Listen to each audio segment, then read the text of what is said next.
હિંમતનગરના રામપુરનો અંધશ્રદ્ધાનો કિસ્સો સામે આવ્યો છે। સામાન્ય રીતે આજની તારીખે પણ ગ્રામ્ય વિસ્તારમાં હાથી સાથે સાધુઓ આવે તો લોકો શ્રદ્ધાભાવથી નમે પણ છે અને દાન દક્ષિણા પણ આપતા હોય છે।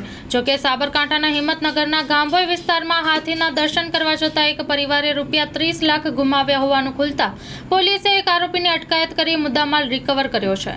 Story report by Jitendra Solanki.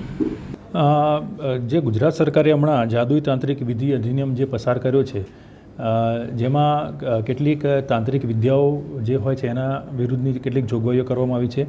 Gambhoi police station વિસ્તારમાં એક ભોગ બનનાર છે મનરસિંહ કેસાજી ચૌહાણ।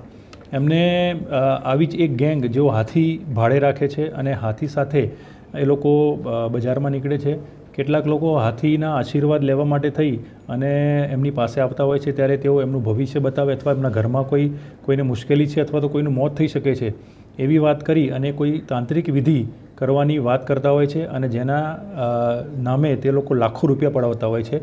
આવો જ એક ભોગ બનનાર અમારી પાસે લોકલ ક્રાઇમ બ્રાન્ચ ખાતે આવેલા હતા અને એમની આપવીતી સાંભળી આખા મામલાની તપાસ કરતાં અમને જાણવા મળેલ કે પરેશકુમાર મનુભાઈ પરમાર અને રમેશકુમાર તુલસીનાથ મદારી આ બંને આ સમગ્ર કાવતરું કરેલું।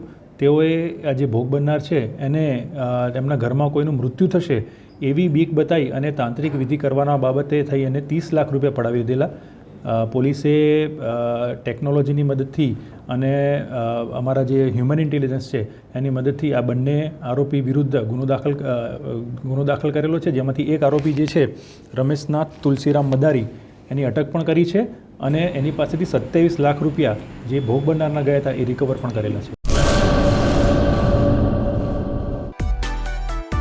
માં motor driving, safe and sure driving. Driving એ શોખ સાથે આપની મોટી જવાબદારી પણ છે। અમારા ઇન્સ્ટ્રક્ટર દ્વારા સચોટ અને સરળ માર્ગદર્શન આપની રોજની તાલીમની માહિતી મેળવીને શું અધુરાશ છે એના ઉપર પૂરું ફોકસ કરાય છે।